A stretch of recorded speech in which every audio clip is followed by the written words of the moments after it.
Hello and welcome to Go Month, brought to you by the North Carolina chapter of NAPO. I'm excited to be speaking with all of you about some of the largest organizing spaces in your homes, your closets. My name is Michael Pail, and my wife and I own Closet Factory franchise here in Raleigh, North Carolina area. There are over 50 locations across the country, so if the Triangle area of North Carolina is not home for you, chances are there is a Closet Factory nearby to you. So my topic for discussion today is how to tackle your closet. You'll see a little plus at the end. We'll talk about that a little bit later on. So a little bit about myself. Again, my name is Michael Pail. My wife and I own Closet Factory here, and I always like to tell clients, we don't fill spaces, we solve problems. I have an electrical engineering degree background. We started our franchise location back in 2006. We've always had a focus on efficiency, order, and process. And my secret is that I fight with staying organized too. So it's something that we have to commit to. And even people in this industry, it doesn't just come naturally. So a little bit about Closet Factory. Our slogan is built around you. And everything that we do within our company is built around that statement. We were established in 1982 as a franchise. And yes, each location does have a factory. We use professional design consultants on our staff, as well as installers that are our own trained employees. Our products are warranted for life, and we offer more options to our clients than anyone else. We try to have a solution for every possible room in your home, and most importantly, we offer fair, honest, and upfront pricing. The price we give you is the price we sell it every day, and you can compare that to others in the industry, and you'll find that for the same design, we're right there in line with everybody else. Although I think we offer a lot more in what we bring to the table. Okay, so now let's talk about organization in the time of COVID-19. There's a great quote by Albert Einstein that goes, "Out of clutter find simplicity, from discord find harmony. In the middle of difficulty lies opportunity." I don't think he was necessarily talking about home organization when he said this quote, but it does fit very well for the times that we're in right now. So what else do we have? We have stressors are greater for everybody. We have needs that are very different than what they were a year ago. For example, a lot of us have home sanitizing zones. That was something that never existed before. We're spending more time in our homes, so all those annoyances that we've had are now turning into aggravations because we're being presented with them over a much greater time. And also, we all need a place to store our masks. I joke, but it goes to the point that we have to adapt. There's always changes. And a little bit more about adaptation. Adapting is key. Another great quote by John C. Maxwell, "Change is inevitable, growth is optional." I think this is a great quote for the times we're in right now. We're always going to have external changes or difficulties that get presented to us. And when they are, we have a choice to make. Do we accept them? Are we eager about those changes? And which then gives us a chance to have a planned reaction and possibly a potential for growth or improvement? Or are we reluctant and resistant to any of those changes? And when we do, we still have a reaction, but now it's a forced reaction. And now we have that potential to have an outcome that's much worse than we were going into it. So it's all about a mental attitude and looking for accepting that there's going to be changes and driving the outcome that we want by being eager to find a solution for those new challenges. All right, so my topic today, like I said, is tackling your closet. So first of all, let's talk about why does this matter? Why do we want to tackle our closet? There's a couple of reasons. One is that having something like this, a room that you use so often, is going to reduce your stress. It's going to make your mornings, your evenings, and even laundry day better. It helps sell homes. You're also protecting the investment you've made in your clothing, and you're going to be able to use that clothing to look your finest. It's not going to be wrinkled. You're going to be able to find those objects that you really want to wear. And at the end of the day, it's going to make you smile a lot more. So, how do we go about this? I'm going to show you a well laid out plan to what I call Closet Nirvana. It consists of several steps. First, we're going to go over some questions that we have to ask. Then we're going to take your inventory, go over space planning, and then we have the out with the old phase and the in with the new phase. Okay, the first step is asking some questions. Here's some examples of the questions that work really well for this part of the process. What's painful about my current closet? What would I like to store differently than I do now? Do I care about the aesthetics and the features, or just the storage? Will this be a his and hers design? Are there items I want to move into or out of this space? Why do I still have this top from the 80s? Can I make this happen with my current closet solution? And here's a tip for you to find out where you're starting out. If you can look into your closet and you can see bare painted wall, that means that you're not utilizing your space to its fullest extent. Now on the other hand, if things are packed so high, there's shoes piled up on the floor, well, you're not using your space very well in that case either. Then we move on to the next phase, taking your inventory. We're going to take an inventory of everything you plan on keeping in your closet. Hanging items, shoes, formal wear, undergarments, off-season clothes, pants, etc., etc., etc. We have a great inventory guide that you can download from the website you see on the presentation. That's going to help you categorize everything that you have and make sure that we've accounted for all those items. When you go to that site, you'll also notice there's over 15 other helpful downloads that cover a range of topics, everything from how to choose hangers, to how to store handbags, to how to tackle your garage. The next step is space planning. Think about how the space will be used. You have shelving needs, how much and where, hanging needs, how much of each length and where, drawer needs, and how to access them. We have to make sure that those drawers can open, don't forget. And then anything that we want to place behind cabinet doors.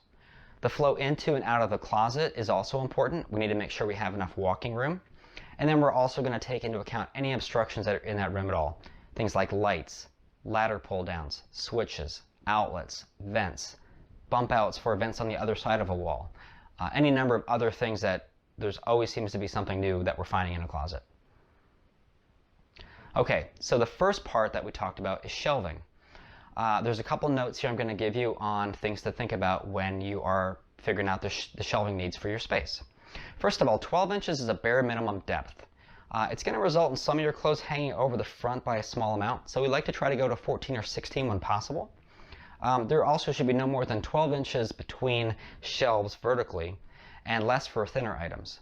We don't want to make a stack that's going to be hard for you to sort through and get to what you're looking for. Now your stacks of folding clothes are going to be about 12 inches wide. Hats and purses are closer to 8 inches wide. Shoes are usually 8 inches wide per pair for a woman and 9 inches wide per pair for a man.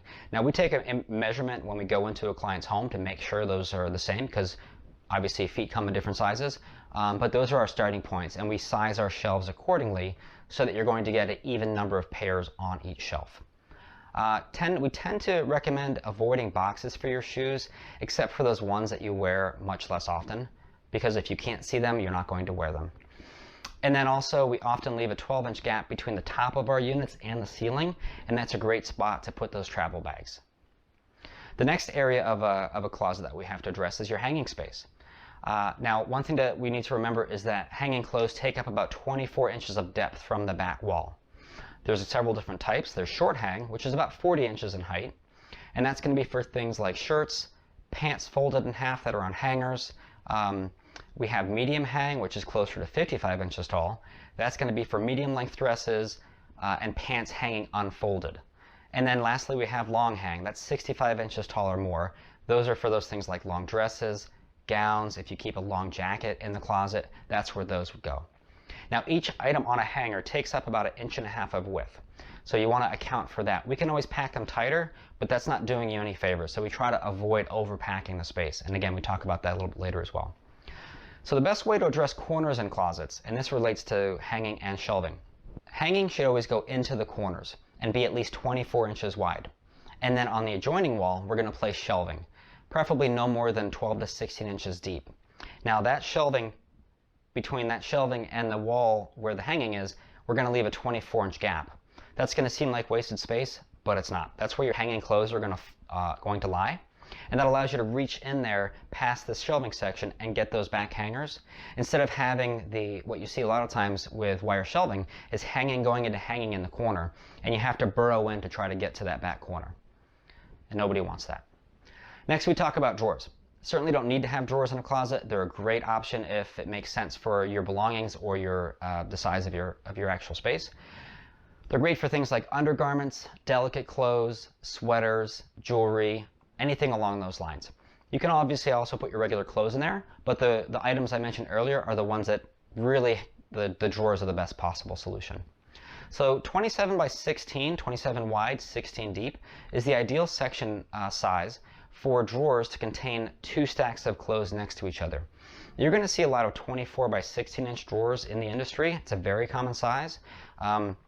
The problem is when you take account the slide width and the width of the box itself, you end up with about 21.5 inch wide of usable width inside the drawer box and 14.25 inches deep. The depth is actually just fine. The width is a little bit tight, and what's going to happen is you're going to go to take out stuff from the left stack, and it's going to bump things in the right stack. So it causes a little bit of extra difficulty in using those drawers. So we try to go that extra 3 inches wide. We make everything custom, so for us it really makes no difference. And as long as we have the space in that particular closet, that's always what we shoot for. Drawer height is also very important. There's several different options for drawers. They come in about 1.25 inch increments because of the way that our system is built. 3.75 inch, great for jewelry trays. 5 inch, great for socks, ties, and underwear. 6.25, that's where you're going to put your t-shirts if you want to do a double stack jewelry tray, any bras or other undergarments that are a little bit bulkier. And then 7.5 inches is great for your shirts and your pajamas. 8.75 gets a little bit larger, and now we're at the sweaters, folded pants, and jeans kind of size. And then 10 inches is about the deepest that we'd recommend for a closet, and that's where you're going to put the bulkiest of items, things like blankets and sweatshirts and sweatpants. Next, we talk about cabinet doors. You don't have to have anything behind cabinet doors, but a lot of people like to have that option. The reason you'd add them is it can add a very custom feel to that closet to have the nice doors covering some of your belongings. It can protect your clothes from dust and even sunlight if you have a window that's in that closet. And then we can also make it out of a mirror material, which can give you a full-length mirror, and we can actually make it 3 drawers wide, fold out 2 of those outside mirrors, and now you have a 3-sided mirror. So when you're getting ready in the morning, you can see just like you were in a department store and get that full view from all sides. Doors in front of hanging clothes do require that your cabinets are 24 inches deep, because remember, those doors have to close over top of the clothing. Doors need to open, so there must be room in front of them to do so. You have to be able to swing that door open so nothing can go to that side. So that can result in your closet having a little bit less usable space, but like most things, it's all about trade-offs. And then doors are tough in corners because of the reason I just mentioned. However, we can use sliding doors, and that allows us to get around a lot of those limitations. We also can add them later if we know that that's an option you'd like to consider down the road. We just have to put some provisions in place to make sure that we've accounted for adding doors at a later time. Another step that we want to take into account is your access and your layout. And obstructions, like I mentioned earlier, those are going to have to be addressed to make sure that we're not blocking light switches or blocking outlets for that matter. We want to make sure that if we're going to have any walking space in that closet, for example, if it's a nice walk-in, we want to make sure that those walkways are 20 to 24 inches wide to make sure you're not feeling cramped as you walk through your space. If there's drawers, we have to make sure they're going to be able to open. A lot of our drawers are 16 inches or 24 inches deep, and that means that when they open full extension, they're going to double in length or double in depth. So we need 32 inches in front of a wall that has a 16-inch drawer on it to make sure that it can actually be fully accessed. And those same items also come into play when we want to add an island or a peninsula. The last thing that we want to really think about here is that whatever is most visually appealing, which is usually a stack of drawers, or if you have some fancy doors in there, we want to place that opposite of the door you walk into to get into that closet, because when you walk by, it looks beautiful. It never looks cluttered, and it makes you smile. And then another thing that we'll take into account is thinking about, as we're going through the design, we're always going to take into account how that closet is going to be used.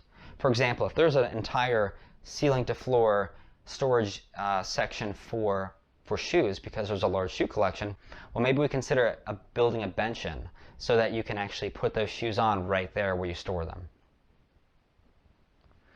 All right, so we have the space planning done. We're ready to get out the old items and move in with our new product. So, out with the old. You're going to remove the belongings from your closet. You're going to place those items into one of 3 categories. There's a keep pile, because you're going to wear it again, or if it has deep sentimental value, for example, a wedding dress. This isn't the time to keep that favorite t-shirt from a concert you went to in high school. It's probably not something you're ever going to wear, and the best bet there, take a picture of it, save those memories, and then donate it or get rid of it and reclaim that space in your closet. The next pile is dispose. Maybe something is soiled or damaged and just beyond repair, no one else could use it, so we'll just get rid of it. It's served its useful life. Lastly is donating. Maybe it's no longer your style, it's not the right size, and because you're a good person, you want to give this back and let someone else make use of it. There's some great organizations, I'm sure they're in your community if you're not in the Raleigh area. In Raleigh, there's a company, a charitable organization called Dress for Success, and this is set up to help women re-entering the workforce, maybe after they've taken a break off because of child raising or whatever other reason. Maybe they don't have appropriate clothes to go out and do a job interview or have a professional job because of the time that's elapsed. This is a great way to repurpose those clothes that were near and dear to you and give them to someone else and make a actually pretty profound positive impact on their life. And if you're not going to be changing your storage system, for example, you're not going to have a product like Closet Factory installed, then this is where you want to perform a thorough cleaning, fix anything loose or damaged, and just generally get everything ready. All right, here comes the fun part, in with the new. If you're having a new closet system installed, this is when that would happen. You should now have a clean, well laid out, ready to move in space. And then when you move back in, you want to keep a couple things in mind. Don't move things in that you're not going to wear. I know we mentioned this already, but as you're moving things back in again, you have that opportunity to reevaluate. And if you're on the fence, you're probably not going to wear it. You also want to place commonly used items where they are easiest to get to. And this, you're going to have to resist the urge to overfill. Remember, you're not packing your closet like a moving truck. You're going to have to get in there and use it and access it every day. So you're better off making sure you can use it, keep those clothes from getting wrinkled, keep yourself organized, than just trying to cram in a bunch of stuff that you may or may not wear. Lesser used items that are out of season, you can place those very high in the closet if you're going to put them in the same area. Put those where you have to get a stepladder out and to get to those spaces. And twice a year you can go and switch those things from high to low and vice versa to switch seasons. And then also be realistic with your commitment to organization. If you feel that you'll eventually get tired of triple folding your jeans, don't even start. Pick something that you know you're going to stick with, and if you want to add on more elements to your organizational style later on, that's going to be a safer bet to go because you want to stay and build that habit of being an organized person. And here's another great tip. Hire a NAPO professional to assist you.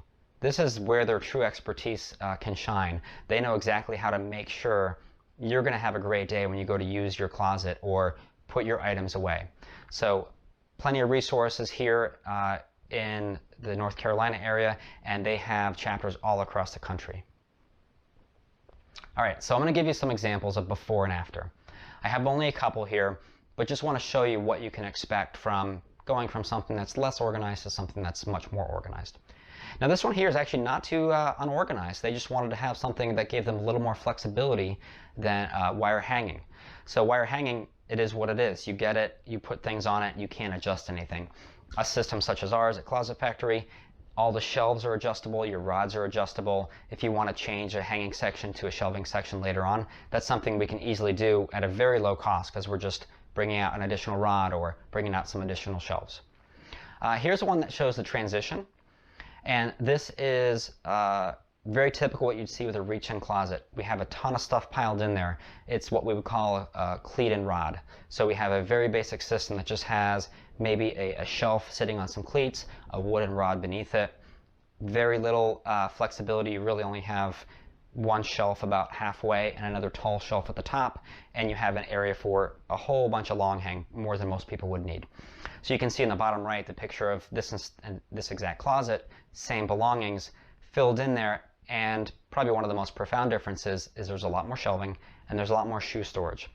So what you probably can't tell from that first picture is there was probably a lot of shoes scattered all around the floor, and that's honestly one of the things that we see most often in a closet that really is bothersome to people. And then this one's very different, very out there, but it shows such a profound difference. I'd love to share it. This is a garage that we did for a customer. You're not going to believe this. It's the same room. Here's what it looks like afterwards. And you can see the little inset there in the middle with the kind of bluish border that shows the before picture again. That is the exact same room, a profound difference. I'm sure they are happy to leave their garage door open by accident now. Okay, so you have a great system. You have everything back in there. Now comes the important part, that's staying organized. Organization is not an event. It's a frame of mind. That's so important. I'm going to say it again. Organization is not something you do one time. It is a system of thinking that's going to allow you to keep being organized. So again, another way to put it, you don't get organized once, you choose to live organized. So, a couple nuances to that. You can live organized without having a perfect storage solution if you have a strong enough mental mindset. And you can have a perfect storage solution, like something that we might install, but you could still not be organized. So having a proper system and the commitment to staying organized is what leads to that closet nirvana. I'm going to go into a little bit what I said earlier about talking about that plus, and also our consultation experience. Our design consultation experience is, it follows the steps that I talked about. We ask a lot of questions. We offer a lot of options. We make sure the solution is built around you. Built around you means it fits your organizational needs, your aesthetic needs, and your budgetary needs. If we can fill all of those three needs, then we have offered and created the perfect solution that's built around you. And that's where both of us win. Our Closet Factory product range. We have something for every room of the house. Obviously closets, but we also do a lot with home offices. That's been real big since COVID has started impacting all of us back in March. A lot of people have had to work from home. Kids have had to have school from home. Everyone's sharing and using the same space. So again, home offices has been a big change for us. Murphy beds. Maybe in-laws are coming into town and they don't want to stay at a hotel. Or you want to move in-laws or family in because it's not safe where they're living now. So Murphy beds have really picked up because of that as well. Entertainment centers. People are watching movies and staying at home, spending a lot more time doing those things because they can't go out to the movies. So we can come up with a perfect solution that fits your equipment, how you're going to use the space, and fits into the decor of your house. And then garages. I showed that example earlier. That's where a lot of those sanitation zones are being created in people's homes, or those drop zones.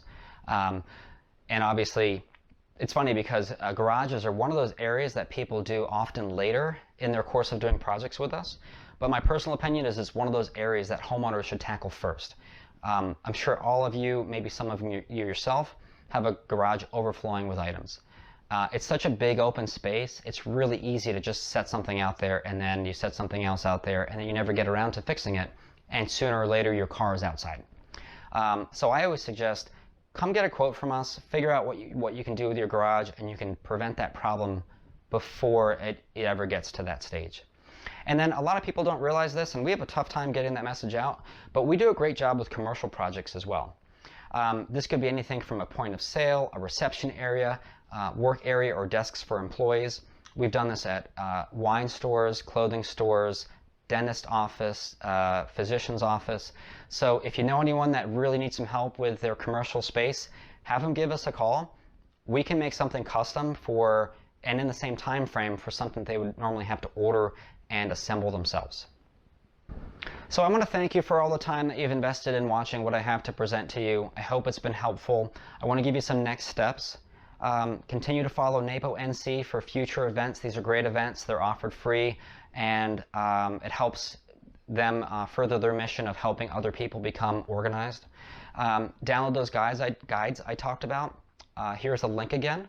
And also poke around the closetfactory.com website, see what we have to offer. You can also schedule a free design consultation. We'll give you a custom design for your space and your belongings. You'll get an estimate real early in that appointment, and if things look good, we can take it through to get you a complete design and get you a actual firm price. We are always looking to grow as a company, and part of that is adding new design consultants. So if all this sounds really exciting to you and you might want to be a part of our team to give this experience to our clients, please reach out and let us know. We can certainly have a discussion and see if it's a good fit, something that you're really interested in. But if you have a real drive for organization, you'd like to be creative in design, not afraid to talk to people and make sure you ask all those questions, it might be a great fit for you. We have two of our current design consultants that started as clients of ours, love the process so much, and they've been with us for years. If you have any more questions and you want to reach out, my information is there at the bottom. Our showroom and factory address is there. We love giving tours of our factory. It's state-of-the-art. Please give us a call and schedule a time to stop by. Thank you very much, and I hope you enjoy the rest of this event.